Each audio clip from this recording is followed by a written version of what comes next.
Zombie games are fun, but zombie games that have undead sharks and a zombie Hitler that you can completely pwn? Even better. That's exactly what Rebellion's Zombie Army 4 has to offer.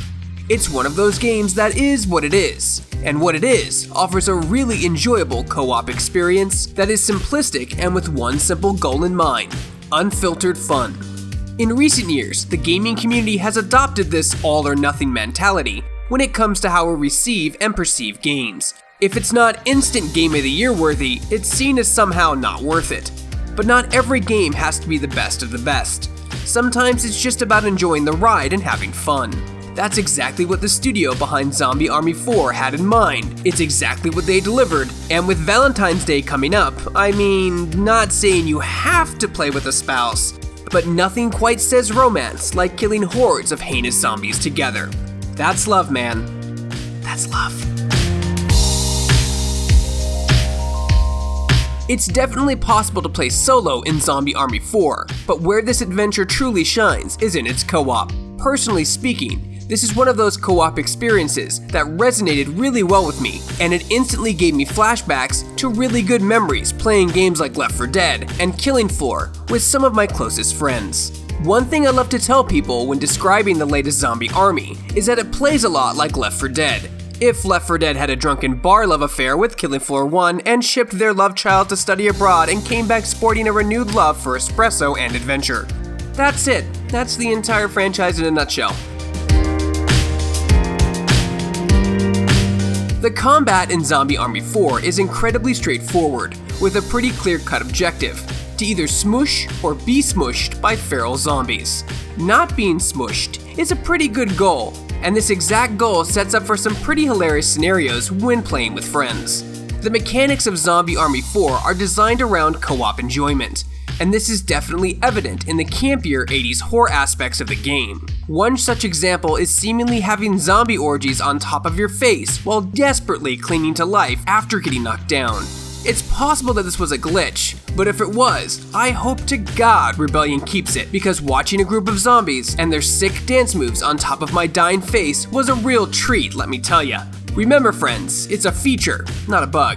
As for how the play experience unfolds, it allows up to 4 players to go toe-to-toe against the Undead, with various weapons found throughout the map. Players can upgrade said weapons in between waves, and that ability to upgrade adds an immersive layer that lets the experience feel much more tailored. Assuming you've got a similar taste to me when it comes to the ability to customize your loadout, you'll find that the weapon attachment and upgrade systems are pretty satisfying and straightforward. It's intricate without being confusing, so it doesn't end up feeling like a chore, which is an easy trap to fall into. From functional changes to cosmetics, golden pistol, you betcha, and of course the skill upgrade system, there are many ways to improve the situation in-game when taking on the undead. Sure, you could just blindly shoot into the hordes, but trust me, that method will only get you so far, especially playing the game's Horde Mode. Zombie Army 4 has the traditional archetypes found in these sorts of games, including Carl the Sniper, June the Healer, Shola the Explosive Expert, and Boris, who fills the traditional tank role. Personally, I like to go balls to the wall, so I went Boris 90% of the time, so I could just dive right in and cause mayhem. That being said, Shola was pretty fun to play too. Who doesn't want to make things go boom? The Horde mode is equal parts campy and terrifying, which is pretty funny if you're like me and are weak in terms of being a panic shooter to the point of hilarity. If you're familiar with Call of Duty's zombie mode, then Horde mode will feel very comfy because it operates much in the same way with a few differences. How it works is that the Horde mode will pit players against waves of zombies that end up scaling up in difficulty between waves, while trying to take as many out as you can while just trying to stay alive. Players will also find themselves in a rush to get different weaponry, which can be also found throughout the small map area. Usually you'll start out with not the best weaponry, but that can change if you don't mind hunting around for a bit.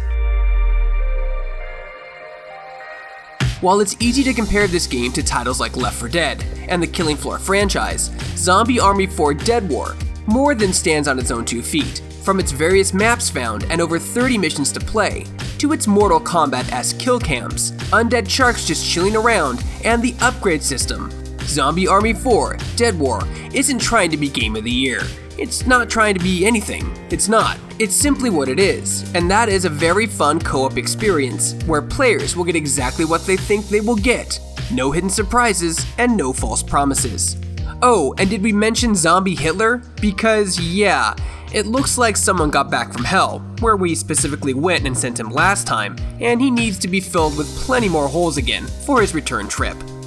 Did you guys like Zombie Army 4 Dead War? What about the humor of the game, the enemies, weapons, maps? Let us know in the comments below. You can check out Zombie Army 4 for yourself on Xbox One, PlayStation 4, and PC.